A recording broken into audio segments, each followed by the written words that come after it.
Siempre hay una multiplicidad de factores para este tipo de cuestiones, no hay una sola, pero el desencadenante o la cuestión de la gota que rebalsó el vaso hizo que empecemos este ciclo de temor en los mercados.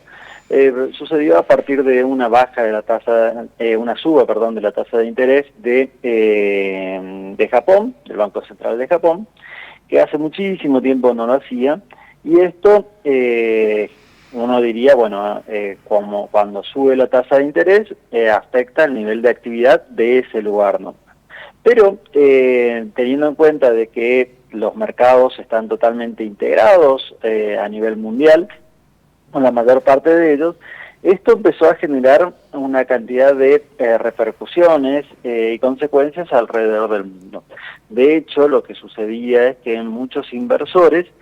tomaban préstamos en Japón, donde la tasa de interés era tan baja, y a partir de ahí invertían en una gran cantidad de instrumentos, entre ellos también invertían en la bolsa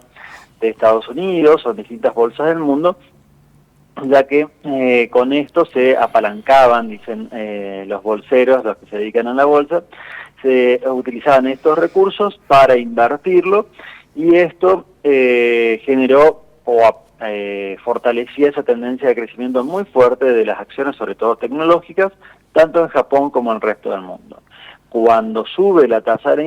interés, no se hace tan atractivo este negocio y por lo tanto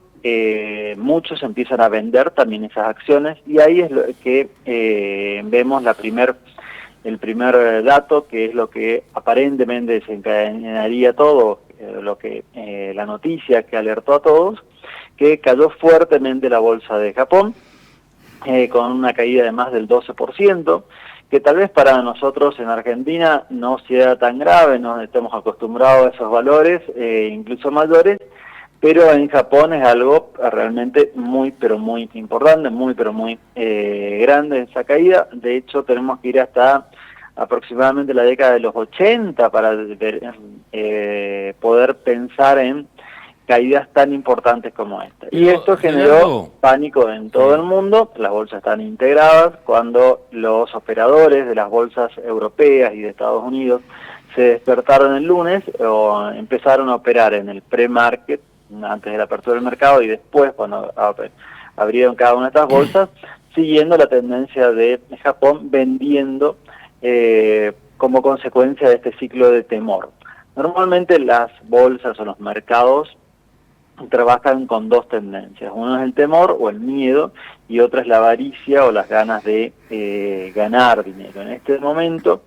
sobre todo ayer, hubo una fuerte tendencia de miedo y por lo tanto comenzaba a venderse una cantidad de instrumentos financieros, entre ellos acciones, bonos y demás, y eso comenzó a repercutir en todas las bolsas del mundo. claro. Obviamente después encontramos otras razones, otros fundamentos para esto, pero como pueden llegar a ser de que las bolsas de Estados Unidos y las principales cotizaciones de las acciones o de las empresas tecnológicas, algunos dicen que están sobrevaloradas, que están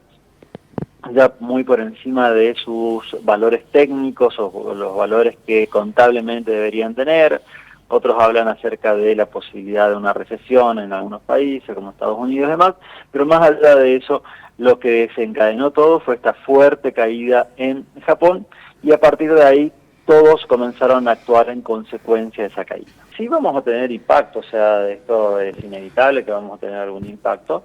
porque la economía mundial y este tipo de fenómenos afectan no solamente a nosotros directamente, sino que también afecta a nuestros socios comerciales, Claro. afecta a la cotización de los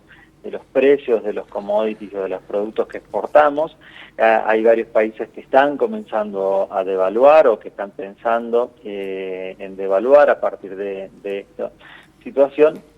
Y esto tiene que ver con, a nosotros nos importa porque en el marco de que nosotros tenemos que exportar al mundo, exportamos y tenemos que ser competitivos, Mm, bueno, y si todo el mundo devalúa, esto genera más presiones a la Argentina para obtener otras fuentes de competitividad si no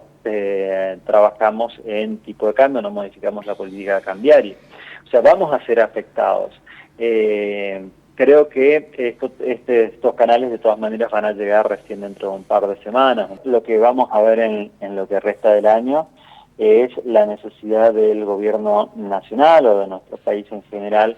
de empezar a discutir las agendas microeconómicas. Ya estabilizado el tipo de cambio, logrado o en forma de consolidación o en camino a consolidar al superávit fiscal y arreglar las cuentas públicas, empieza la cuestión o la agenda pasa más por cuestiones microeconómicas, de cómo atraer inversiones, cómo ser competitivos a nivel internacional y cómo generar empleo a través de esto. Esto que tiene mucho que ver con la ley bases, con el pacto fiscal y con el acuerdo de mayo celebrado en julio, así como también las nuevas cuestiones que serán tratadas en el Congreso, pasan por justamente lo que estamos empezando a leer en todo o ver en todos los medios, la necesidad de crear un régimen de incentivos a las inversiones que reduzca el costo de las inversiones, no solamente dentro de Argentina, sino comparándonos con otros países, aprovechar estas oportunidades y de esta forma generar empleo y generar entrada de divisas a través de las exportaciones. Empieza a pasar principalmente por ahí, con lo cual los desafíos son muy grandes, siguen siendo muy grandes para este gobierno nacional, porque esta agenda que antes podíamos resumirla en superávit fiscal, superávit financiero y superávit comercial, esa agenda que tenía esos tres pilares está en vías de conseguirse y de consolidarse. Ahora tenemos que mirar cada uno de los sectores y esto implica ver las regulaciones laborales, cosa que todavía no está totalmente reglamentada, el régimen de incentivos a las grandes inversiones y a las medianas y pequeñas inversiones que está comenzando a discutirse entre el Gobierno Nacional y el Congreso y las cámaras industriales, el pacto fiscal que implica si va a estar vigente el blanqueo o no en cada una de las provincias. Recordemos que gran parte de estos regímenes implican adhesiones por ley de las provincias y también por normas locales a partir de los municipios, para que puedan llegar a estar estar vigentes en distintos lugares del país, y esta es la agenda que comenzó. Cuanto más rápido seamos en tratarla e implementar estos cambios, más rápido veremos esos cambios y la generación de empleo o la recuperación económica, pero sin duda son reformas muy engorrosas, muy